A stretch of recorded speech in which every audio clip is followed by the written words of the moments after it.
All right, Barrie Hanlon, Managing Director of MAYO Designs. Welcome to the show. Thanks so much for joining me today. Thanks for having me. Awesome. Well, I'd love to really just start off with kind of your origin story. You've had a ton of great experience across a lot of different agencies and worked on big brands. You've worked on all kinds of different sizes of ad agencies. But could you kind of give us a brief high level overview of some of the highlight reel of your career so far? Sure. I went to business school in the East in the early 90s, graduated with a marketing degree. And when I came out of school, I went to work for TMP Worldwide, a recruitment marketing agency that they found started Monster.com. And when I was there, they were in the process of launching Monster.com. So this was in 1995. Agencies were very different than they are today. We were doing ads for the Boston Globe, recruitment ads. It was very much different than you can imagine. I moved on from there to a full service agency in the high tech space, spent some time in another small agency that did a lot of building products and real estate development. And from there, I wanted to try my hand at a big agency. So I went to work for Arnold's Worldwide as a business development person and spent about a year or so in that space, moved on to brand promotions at Arnold's where I worked on Royal Caribbean, Fran Presto, and Autolite. Still early in my career, so I was in the entry level account service realm and just soaking up all the learning, not really making decisions, but learning from the people who did, which was great. But after I spent some time at Arnold, I realized that where I had started, which was small agencies, was really where I think I was best suited in my skill set. And at the same time, my husband and I decided to move out of Boston and up into the southern coast of Maine. So I luckily landed with a small shop called, at the time, Broadus Yetton and Wold. It became Rumbletree. And I found my home there for about 10 years, where I really kind of made the transition into leading account management and then actually leading the agency and helping the owner. Almost kind of trial by fire. So it was a great experience that I got to have. And then from there, I had actually worked for somebody at two agencies. I followed her to the second agency, and she had started a business development consulting firm working with agencies and plugging in business development. And so I joined her. And we happen to have the same last name. So it was Hanlon Group, worked out. And so we did that for quite some time. But while we were doing that, business development was really shifting. It began with handwritten note cards and you would call people, go figure, and do a lot of it's just very different. And anyone who's been in this space for this amount of time kind of has a shorthand for what I'm talking about. And I saw that start to shift and become business development, and how agencies did it changed very dramatically. It was interesting learning, but I had actually decided I was going to go take a stint at client side. All the experience that I got doing that business development and consulting actually morphed into getting exposure to running agency reviews, which was really rewarding, having been on the other side of agency reviews and kind of complaining about the inefficiencies that clients put you through in those steps. So it was nice to be able to develop a process that felt really purposeful, and so really got a lot out of that, worked closely with some great agency clients, but felt like I wanted to get some exposure to the client side. So I took a job as a VP of marketing for a destination management company, which at the time was licensing a brand. But then during COVID, in a really bold move, the owner decided to start his own uh, two or three people, and really we didn't have resources to go out and hire an agency or do anything. So it was a DIY effort to create a brand that he could launch. And now obviously they're still and they're thriving. But at the time when COVID happened, DMCs were one of the areas that were first hit and hit hardest Yeah, for and sure. the last to come back. So it was a great experience. But after 5 years, I knew agencies were really still on my heart. And I had been doing some consulting with some small clients and agencies on the side while I was doing that work with Ethos. And I ended up crossing paths with the agency owner that I work for now through a client. And we just began to have conversations. At the time, they were really kind of a graphic design firm that did, websites, but on a smaller scale. And she was really interested in exploring kind of how to expand the services. And alongside of that, she's an interesting agency owner because she has a real commitment and passion to sustainability, to being, a socially responsible business. And for the size of her agency, we are a certified B Corp. We're a member of 1% for the planet. And anyone who's been through the B Corp status knows it is the steps. It's really hard and it's time consuming and it's expensive. And so I was really inspired by her dedication to that and the way she just approached agency ownership. And so at the time I was consulting, but I really got so inspired that I became just worked for her. Nice. Yeah. And 5 years later, here we are, and we're continuing to develop and grow the agency. And of course, that has taken on an interesting new meaning as agencies are adopting AI into almost every aspect of what they do. So there's not a dull moment. And so I've kind of come the full spectrum when it comes to agencies, and I just loved it. That's kind of where my passion, I think, has always been. Yeah, I love that. I think so much of your career, you like just continue to question, identify, like where do you fit best? It was Yeah. like you went to the larger kind of corporate, large agency model. You realized like, no, this is more my fit. Went to the brand side, still kind of continue to question and like identify. Because I think that's always a question I always get from people is like, how do you know where you want to go? It's like you got to try and test something out of like an environment, a type of business, a type of vertical to really figure out like what fits you best and Yeah. continue to question that. And then I think you kind of end up, you can kind of start crafting your own career and your own path that way. Right. And of course, what's happened over the span of my career, agencies have changed so dramatically. I mean, let's put it into context. When I was in school, social media wasn't a thing. Right. And that was like, oh, here it is, something new. So I think what's the nice thing about that for people who are thinking about this as a career, beginning their career, is that there's so many more possibilities of where you can take your career in this realm. When I graduated, it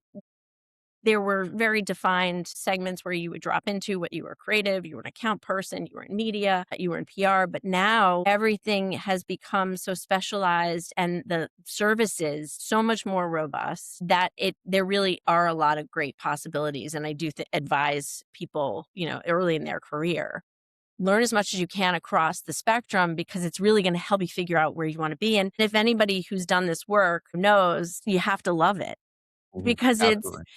it's really something you never sort of put down. You never stop thinking about it. Even when you walk out of the office or you shut your computer down, your mind's, you want to be interested and engaged and loving it because that's when you do better work for your clients because you're always thinking about it. And you're always looking for those better solutions, ways to be more efficient. So it is a business that you truly have to love, I think, to thrive in. Yeah, absolutely. I think the media just runs 24/7. Like it never turns off as well. And so like when you're in the advertising marketing space, you're connected to the media environment and world. And so there's always something happening and going on. And there's so much change. So you have to be very willing and open to adapt and adjust to change because like you said, the industry continues to evolve as technology evolves and consumer habits and media habits evolve. We have to kind of change and mold our marketing and advertising strategy around that. Absolutely. But I am really curious of like your experience going to the brand and then back to the agency. Did that help kind of better clarify of like how do you build better like agency and brand relationships? Because I think a lot of it comes down to like the brief as like the foundation of strategic thinking. And if you don't have a good brief or good communication with brand, like it's hard to get a really good output that represents the brand well, whether that be from like a design standpoint or a media strategy standpoint or any other marketing tactic is how do you get like did you learn anything from that experience of going back and forth of like how to make the brand agency workflow better? I did. Learned a lot. And the first thing I learned is that you have to meet clients where they are, right? Mm, And because you're never going to walk into a situation where everything is textbook the way you need it to be. And if you wait for that, you will miss opportunities. There's what I like to call low-hanging fruit. And so what I learned first and foremost is that you have sort of two tracks of work going. You have the long-term foundational building that you tend to do over time because it's hard to get those foundational things built and it it requires a lot of different people and buy-in, and so you're constantly moving that forward. You always have to have that track going. At the same time, you're then looking at, okay, where are we at now?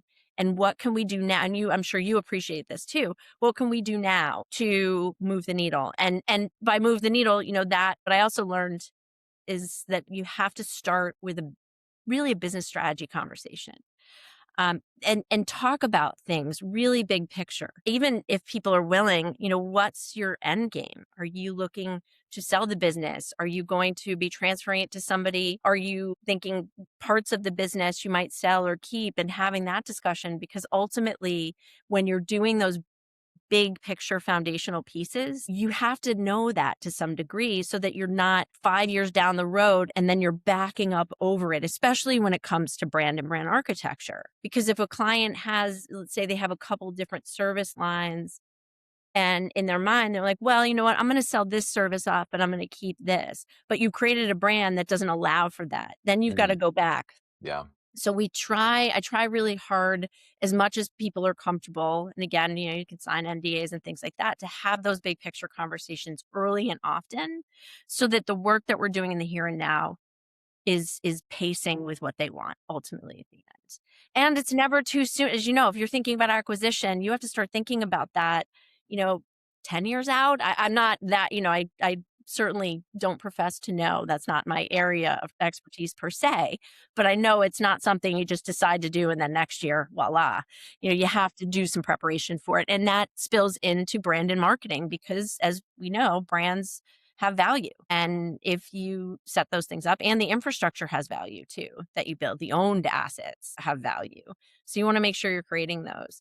That's a big thing. And on the, to your point about strategy, starting with strategy, personas and developing those. So following the conversation about what your business goals are, then having a number, actually before personas, you're having a financial conversation. It's math.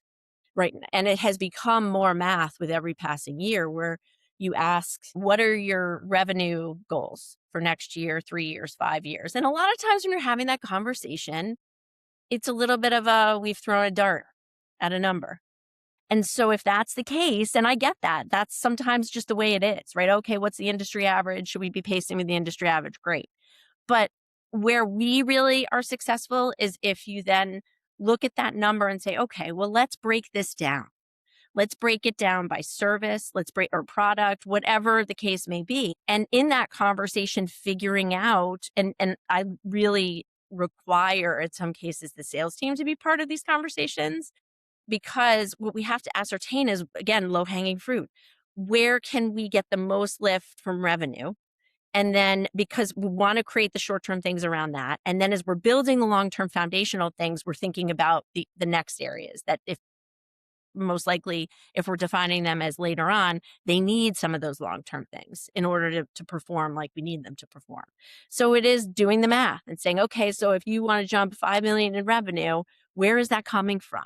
And then after you get from product to service, you then go to audience and industries and things like that. And that's where personas really kick. And because personas are your bread and Mhm. butter, how 100%. you buy media. What's great about personas today that didn't exist when I started and for the vast majority of my career, AI has made building personas extremely less time consuming. Yeah. I mean, the way that it can scour secondary research and give you that jump start is absolutely amazing. And what's even nicer about that is that for clients that don't have budgets to do primary research, and that's another roadblock you hit, right? They say, well, we don't know, but we don't have a budget to do. We just need to get started with ads, right? We need to start doing whatever because they generally come with a point of view about what they may need, right? And so that's really hard, especially if I'm handing to somebody like you and saying, hey, can you go buy XYZ? But I can't tell you who you're trying to reach Right. to fit. That's hard and it's Yep. going to impact the results. So what's AI for me, what AI has done in the most recent that we use, and it's been so helpful, is it opens up the possibility of being able to efficiently look through secondary research to develop personas and then do some affordable primary research and utilize AI to begin at least having a starting point of view. When we do that, we then create a plan to continue in our work to gather our own primary research. So we can say, okay, we don't have to wait for this. We can move fast because, as you know, a lot of clients come with immediate needs, like I need this next quarter kind of needs. And you have to respond to that. You can't say, well, we can't start until you have this, this, this, and this. You have to figure out how to start them. And so what's nice about that is you can start them. And then that long term line is, well, here are the things we're going to put in place to test and pressure test what we put together in these personas, collect primary research, get much more dialed in so that then, for example, we're allowing you to better purchase the media and we're producing better results. Yeah, absolutely. Yeah, I think that like the two big things I get like is one, the business objectives have to be tied in with marketing and sales and everything, right? To really have that long-term plan. Because I think too often brands or companies will come in with urgency and then they go straight to tactics. But if you don't have that foundation of the strategy of what's our multi-year plan? This isn't just a 1 year marketing plan or the next quarter marketing plan. How does this fit into the overall business for the next 1, 3, 5 years? The longer time I think you can think about things, then the more strategic you can be with setting up all those, those building blocks to build your long term kind of business strategy that's then supported by marketing and then is tied in with sales. But yeah, I think too often it's going too deep, it's straight to tactics, focusing on tactics rather than strategy. Who's our audience? What's our real brand perception? All of those things. Do you And think then you end up with random acts of marketing. The other long-term thing that you're doing at the same time is you're putting in place that first year KPIs and metrics, foundational pieces that get you to the place where you are able to connect the dots with ROI, with cost of customer acquisition, things like that, because ultimately the pressure has only gotten worse for people sitting in CMO or director of marketing seats to prove the return. It's table stakes now. You have to do that. And as an agency, if you're seeing, like for example, sometimes the smaller clients might come with, we don't have a CRM. That's an area where I feel strongly about holding a line of at least you don't have to go all the way to a HubSpot top premium, right? But at least you have to start with something. Because if you don't, then we're not able to track the results and the return. And ultimately, as an agency owner, even though you've said the things and you've explained that that's what you need, even if the client declines it and says no, a year from now, when you're sitting in front of them in December or January and reporting on your annual performance and you don't have that information, 9 times out of 10, what you said won't matter. right? You didn't perform. And then that Yep. damages your agency's reputation. So you have it's in their best interest first and foremost, but as an agency, you have to hold that line because you're gonna expose yourself to losing a client and then having somebody out there who's not happy, which is not great because in many industries, and ours is one of those, referrals is, behind like content and some of the Often the things. lifeblood of a business. Yeah. Yeah, that it totally aligns with one of our principles we always discuss in paid media especially, but this can really go for any marketing, is that when you're spending on marketing, you need an exchange. So it's like I'm giving money to Meta or Google. I need something in return. It's like you wanna convert the traffic you're buying to traffic that you own, so that you own an asset after you invest in the media. And if you don't have something as simple as like having a CRM, having a way to collect some leads or data on your customers, regardless whether you're more of a awareness focused brand, where maybe a lot of brands have a challenge with this, I think is like CPG, right? Mhm. Because they're like, well, we're not directly selling, they have to go in, but you can still collect and build an audience around that. And there's ways of doing it. And then especially like B2B is the easiest, clearest, is like you need that exchange model so that you're not always just investing more in marketing without anything coming back as a return. So that's always one of our first principles from a paid perspective. But I think that applies to any marketing tactics that you do. Yes, absolutely.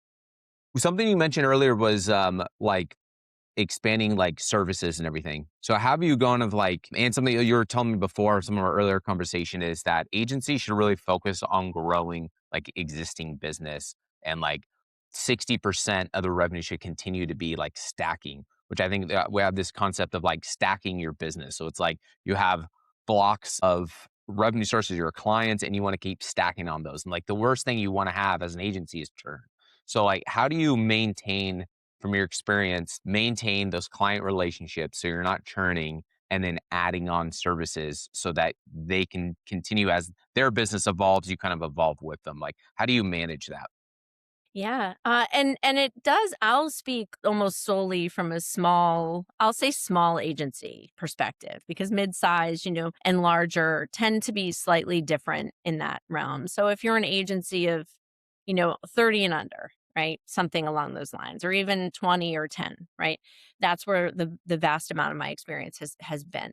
Number one, our previous conversation is making sure you're being strict about the results side of it, the KPIs, the metrics, measuring that, showing return, not keep taking your eye off of that at all. That's number one in retention because then you're giving them important important justification of what they're doing to their leadership. You're also, in doing that, showing them where marketing can grow their business. So, if, like, again, the math conversation, if you have that in place for a client and the next year they say, geez, we really want to try and jump, 30%, X amount, you can have a historic number to say on average by channel or macro. If you put a dollar in, it's going to return X amount. So if that's how they can, even more importantly, ensure that they're hitting their goals because marketing becomes a revenue generator in that respect. So that's really important. On the other side of it, as you're trying to keep pace with the services that your clients need, one of the things I've found really effective, and I call it a hybrid model. I don't know if others call it that, but is having a core group of full-time people. In my opinion, and there's different, everybody has a different opinion about this. So I always say get a bunch of different opinions. In fact, one of the things I'll recommend, and I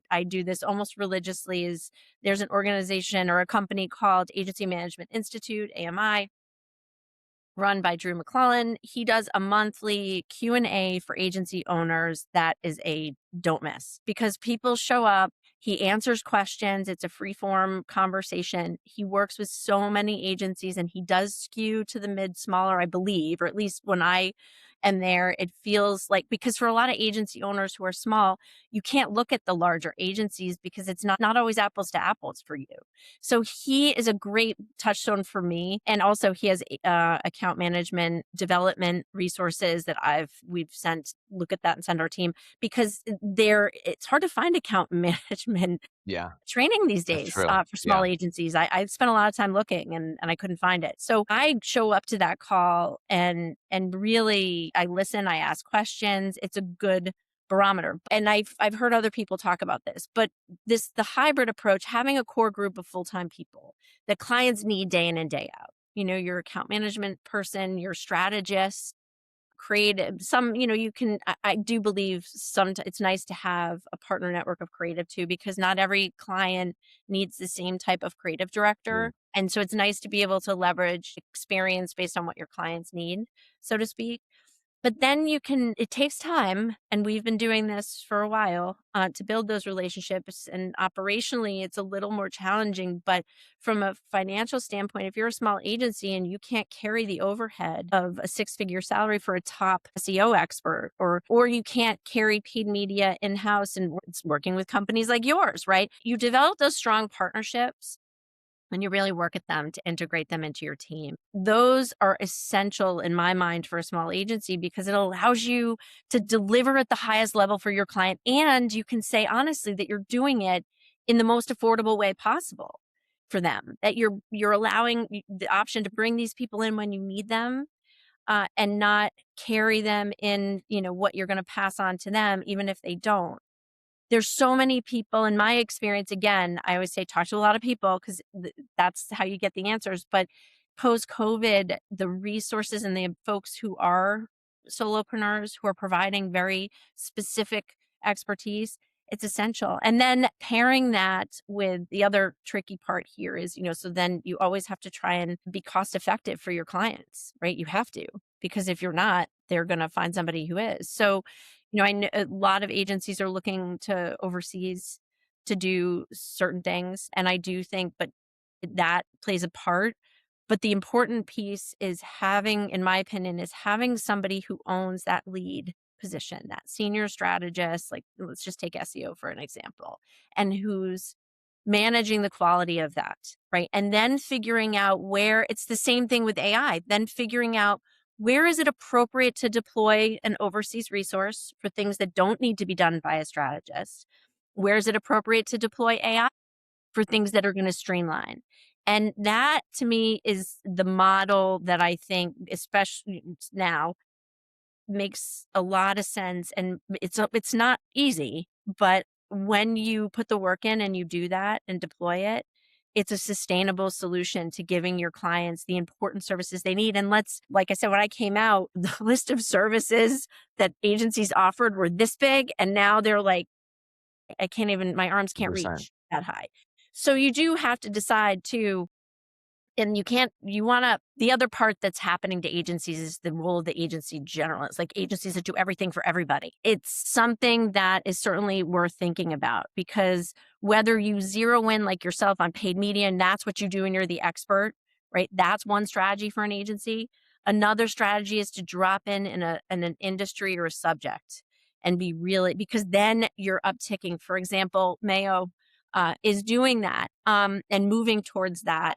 Uh, Solar is an area that we spend a lot of time and focus on, and as a result of that, it's a lot easier for clients to onboard us because we are pay and to work with us because we're bringing things to them.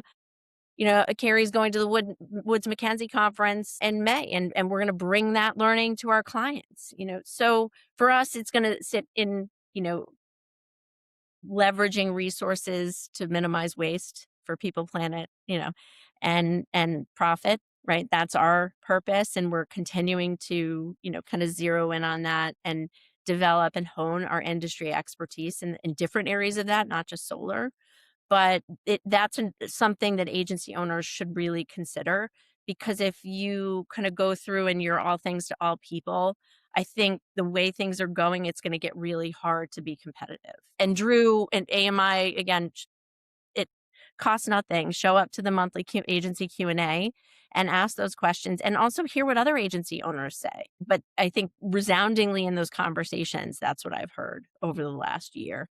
Yeah, absolutely. Yeah, I think that's one of the best models for small to mid-sized agencies is it gives you flexibility of growth when you can build specific teams and you just get better specialty services when you can build specific teams and output for your clients rather than we only offer this and we're kind of stuck in this one specific product that we can offer. And if it doesn't make sense for this client, either it's not going to work out and you're going to sell them something that's not going to work and then they're not going to retain, or they're just going to reject that. But if you have a more flexible service offering, then you can bring in different people. Yeah, and then this transition, I think where we're going into, I think the strategic thinking is the differentiation now is going to be for agencies because most of these things, most of the tactical tasks are going to be automated away or AI is going to have like a heavy lift in those things, which I think is for the most part going to be good. The only thing I question or I'm curious of your thoughts on is like are people who are starting out now not going to get the opportunity to become a strategic thinker in 10 to 15 years? Because Yeah. I think that's the only differentiation agencies, that's going to be the biggest differentiation agencies going to have. And I love what you're doing at Mayo is that we're the experts in this industry. And so you're going to have the deepest strategic thinking because you're so invested in that one industry. You're going to know it so well, is that's what's going to allow you to stand out. Yeah, and that's hard because right now we have a couple of different industries that we're pretty immersed in, and the hard part I think for agency owners too is that's a little nerve wracking Sure. Yeah. to do that because then you're sort of take and Pitching to I one taking one things way. off the table, and then you're in theory reducing the number of opportunities you have. And I know I've had that same reaction, to be honest. It does feel a little I get a little nervous sometimes when you think about that. But at the end of the day, I do think, and this may sound a little Pollyannish, but in my experience, it works. If you are focused on very simple things, doing right by your clients, delivering a return, doing right by your employees. And that's another area where I see a lot of agencies miss an important piece of what makes them strong and what delivers the best service to their clients. And that is development of your people. I get it. We're busy. We're constantly trying. The first thing we're always doing is focusing on our clients first. And then, you're trying to work on the agency when you can and do all these things and there's not enough hours in the day. Totally understand that. But when you develop the habit and practice around active development tracks for each of your people and conversations around that with them, that makes the work better. That's the thing that I see so many agencies fall down on. And when you do it and you see the results of it, it's proof. It takes a while though. It's one of those long-term foundational things that is not going to happen overnight. But when you do it, you will begin to experience the lift from that. So Yeah. that's another area. It does bleed into the client work too. And of course, now there's no shortage of like, what would we have somebody do? Because there's so many areas. And so it becomes an exercise of sitting down with your team and understanding, hey, what are you really excited about? What do you want to learn more about? And then aligning that with what would benefit the client first. And then ultimately that usually corresponds with what will benefit the agency. So it does have to be a client first approach of what's going to benefit them. And then in my experience, almost always that is a benefit to the agency. Yeah, absolutely. Because, like, fundamentally, an agency's product is the people that service the specific marketing tactics, whether that's SEO or website design or development. All of those come down to the people are the product, essentially. So it'd be essentially the equivalent would be like if a product company that creates a shoe doesn't continue to optimize or improve their shoe and research how do we make the shoe better and reinvest into improving the shoe or the product that they create. I think agencies need to look at the same way with their people is that need to continue to invest and let them develop. Because if we don't develop a 2.0, a 3.0, 4.0 version, then we're not going to improve as an agency. And then our product's going to suffer. Our clients' marketing campaigns are going to suffer as a result. Yeah. One of the questions I've asked for a long time that has really helped me to identify people who will fit into that development culture, and I hopefully nobody's interviewing with us watches this because they'll give it away. Tell me about a mistake you made and what you learned from it. And I don't necessarily care what the answer is. I care how they answer it. And I want to hear, hey, I made this mistake and here's what I learned from it. Because what that says to me is that they're going to get the most out of the development exercise and they are going to help make sure that we are productive. Nothing sucks time more than if you have people who are not willing to stand in their mistakes and learn from them and just deal with them because then you're hours and hours of having to manage that. And then sitting in the managing director seat, that's not time I want to spend. And it's not going to return anything for my agency owner if I have to do that. Right. So, what I really focus on when looking at people is if they are comfortable standing in that because the culture that we have is mistakes happen. We're human, right? They do. You own them very quickly and transparently with your client. You make them good, whatever that means. If that's financial, if that's time, whatever that is, you make it good. Then you immediately learn from it. Look at your agency's processes. Figure out is this something there? Was it something else? And if it's at the individual level, you foster a learning conversation around, okay, so what could you have done differently? And chances are, with the right people, it's not going to happen again because the best learning we get is from making mistakes. I mean, that's been Absolutely. true for me Yep. beyond a shadow of a doubt. So that's another soft, nuanced thing, but it does really make a huge difference. And how they does translate to the client experience because clients don't want you to fight with them when you're wrong or to try and prove that you're right. They just want you to own the mistake and make it good. And a lot of times, if they're like, that's fine, we get it. We make mistakes too, right? And the only thing I say to people is if it becomes a trend, and it continues to happen, then we're going to sit down and have a conversation. But, otherwise, if you learn from it and we learn from it as an agency collectively, then it's a productive exercise. Yeah, absolutely. The mistake is never the problem. It's always trying to cover it up. It's lying about it. It's being deceptive around the mistakes. That's where the big issues come in. But how do you think is there a way you found to like build a culture of like, because I think part of it's like a willingness to kind of push the edge of your services, your capabilities. And then once you kind of push the limits, then you tend to make mistakes. So I think it's like partly as like a willingness to push the limits. Yeah. And then that may break some systems and cause some mistakes. But like, have you found ways of like, how do you encourage people to like, you know, it's okay if you mess up and we can learn and adapt from this and get better from it? Part of that is when we are pushing, we're using ourselves as the test case, right? We're Yeah, testing it on ourselves on Mayo before we're doing it with clients because then that kind of takes the pressure off a little bit, right? It's us. And, if we are going to beta test something with a client, say, hey, we really want to try this out, and there's going to be a lot of that coming down the pike with AI. Not risky necessarily, but we'll be transparent. We're looking to try this AI assistant building this in this area to do this, and letting them know, do you want to participate? And then making it incentivizing it for them so it's worth their while too. That's another way you can do that. But for the team, getting them comfortable, I say a lot, this is a learning environment, it's a development environment. But ultimately the end game is if the it starts with the clients. If the clients are well, if we're doing right by the clients and we're improving in whatever area that they deem they're asking us to focus on, if we're doing that, it's the client first, the agency first. And then if we do that, everybody else benefits, right? It has a trickle down effect. We don't look at it from the individual up.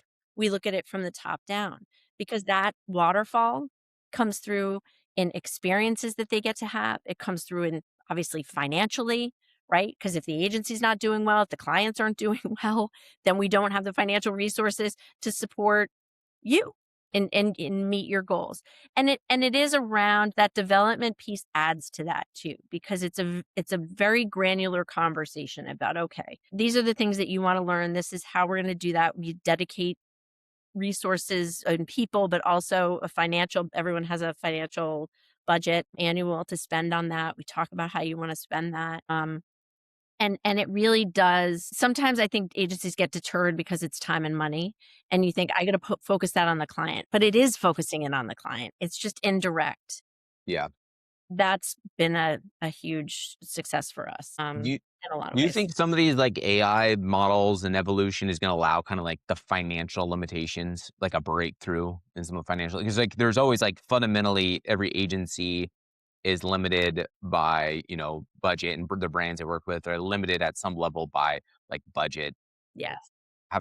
fixed budgets. But like, do you see a break point where it's gonna be like we're gonna be able to do 10 times more output for per input because if we can implement some of these right systems in place? Absolutely. I mean, absolutely. I think, earlier we were talking about personas and how AI has made those so much faster. I mean, for small accounts, even not that, I know every agency should have real clear parameters about accounts that are too small for them because that's another thing. You have to understand where your service best fits the type of client. And if you're at a certain size, a very small account, no matter how hard you try, you're going to not be the right fit for them. And Sure. and the other thing on the agency side that's gonna happen is you're gonna be paying to work for that client, right? And Right. so that's hurting your employees. So you have to be careful about that. But we talked earlier about personas. So for accounts that may have been really tight on budget and they have a very specific, it's a tactical start and you're able to start some of those foundational things and do those for them because they take less time. Hmm. And you're taking some of those things that weren't automated or were manual, and you're streamlining those, and so especially a lot of agencies are moving toward blended rate or already in just blended rate. Because if you're spending 20 hours out of a 100-hour retainer on administrative things, that ultimately is gonna have an impact on your ROI number at the end of the year. Clients don't wanna spend if you're in a blended rate time doing administrative stuff. That's always the worst conversation to be having at clients, or that's one of the key things of account management, recognizing where clients may be utilizing you incorrectly. Sure. Yeah. Adding administrative time, like if you don't have a single point of contact and you're chasing comments from 4 different people, you have to jump on that so quickly because at the end of the day, they're not gonna remember that it was them that did that or, quite frankly, care. They're gonna look at you and say, "Well, why didn't you tell us? Hmm. We were losing money." And so we jump on those things very quickly. and say, hey, listen, it's not, we want to help you get this done. And we'll do it however you want to do it. However, you got to understand that every hour we spend doing this administrative thing is an hour that we're taking away that could be getting you more out of your investment. So my Right. philosophy is don't let that go on at all. Yeah. Make sure the client's aware of it. And if they're aware of it and they keep doing it, then you have to really ask yourself the question, are they getting the return out of the investment from us? Sure. For sure. Another thing I wanted to ask you about, yeah, I had this in my notes. I'm trying to remember what the context was a bit, but around the AI conversation. But you mentioned like you think um, the agencies are like asking the wrong questions about AI, and that it shouldn't be focused on solving like existing problems, but problems that we couldn't solve previously. What do Yeah. you think about that? Like, what are some of the problems that agencies haven't been solving that maybe implementing some AI solutions would have given them to solve? Yeah, I'll admit I'm in the midst of really answering that question and Yeah. peeling back that question, right? Because they're the obvious things that, where you hear about that we should be doing with AI, right? And the one thing too, not this doesn't 100% answer your question, but Drew talks about this and they actually did a piece of research specific to AI agency integration. I believe it came out at the end of last year. I think it's accessible through his blog, but it was so helpful in really just getting a perspective about what clients expect from us as it relates to AI and the communication. So we're in the process of following that and really detailing how we're using it across our services and then talking to our clients very transparently because you're going to have some clients who want you to push the envelope and some clients who don't want you to and they don't want you to use AI for things, and it ultimately has to be their decision. So that's kind of nuance. I know that doesn't necessarily answer your question, in part because I am really actually starting to unpack that now on the financial side of things too. Agency math, and it's another thing that, Drew touches on, is an interesting and slightly different look at the financial side of it. And, you're looking at things like Claude coming out, what they can do in spreadsheets and analysis. And I think there's some stuff there, no question about that. On the metric side and the reporting side, we're in the midst with our solutions architect of really seeing how we can streamline that for clients and make it more robust, right? Both of those things at the same time. To be honest, it's a evolving point of view that we're working on right now. So I can't really answer any of those Sure. No, questions. that's fair. Yeah, no, I think that's the big question, like, most agencies are trying to struggle with and figuring out is, like, what does this allow there's a lot of things you obviously can automate out of the way to save time, like you mentioned, on retainer models when you have limited fixed hours, you need to save time, like, those are some obvious wins. But I think there's gonna be another thing that's gonna unlock is, like, what's the solution that it has the capability of doing that we're not currently using it for? But I think that's gonna be an evolving answer, and I think it's gonna change as we see, like, there's now more the Claude Cowork or Clawbot or Perplexity Computer has ability to automate actual computer tasks now. What does that unlock for Oh, agents yeah, to do? on the Right. agency side of operations, and if you're using, like, something like Productive and how Perplexity bolts into that, and Yeah. how you can port in even if the client owns, like, the CRM, right, or their email, which a lot of times it's the ownership for small agencies anyway, the ownership may sit with the client. You can actually still access that and port it. So it's gonna Yeah. be really exciting and interesting, but I think if we're all being honest, I mean, we're beginning to develop answers but the agencies that are gonna win in this and are gonna, when I say win, meaning do better work for their clients, right? And create better cultures for themselves, they're gonna be the ones that are actively curious, and they're gonna be making this something that is a day in and day out endeavor. And from where I sit, and I haven't quite figured it out, I don't think anyone has, to be honest. We're all kind of looking at this and uncovering the opportunities, which is why finding those groups of people and those resources where you can continue to get different perspectives on how people are using it, where they're using it, what age is invaluable because the ideas and the are going to it's going to be exciting and it's evolving as we speak. But the bottom line is that I think agencies that decide to just, if they wait too long and they're not building a culture, a development culture that is putting this at the forefront of that, it it's gonna be tough to Yeah. compete.